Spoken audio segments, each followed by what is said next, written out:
या न्यूज बुलेटिनचे सहप्रायोजक आहेत गोकुळ.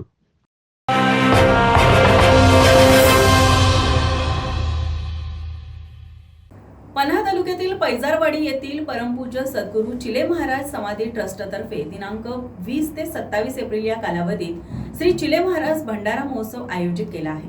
महोत्सवाचे हे 40वे वर्ष असून या निमित्तानं विविध धार्मिक कार्यक्रमांचं आयोजन केलं आहे. श्री चिले महाराज भंडारा महोत्सव काळात पहाटे काकड आरती, अभिषेक, त्रिकाल आरती, भजन, कीर्तन, प्रवचन, अखंड नामविना आणि ज्ञानेश्वरी पारायण होणार आहे. पारायणाची वेळ सकाळी 8 ते 10 आणि दुपारी 10:30 ते दुपारी 12 अशी आहे. शनिवारी दिनांक 26 रोजी सकाळी 11 पासून महाप्रसाद वाटप आणि सायंकाळी 5 वाजता पालखी ग्राम प्रदक्षिणा सोहळा होईल.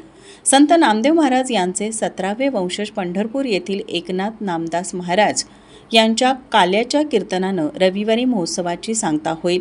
भाविकांनी लाभ घ्यावा असं आवाहन सद्गुरू चिले महाराज ट्रस्टचे अध्यक्ष बाबासाहेब चव्हाण यांनी केलं.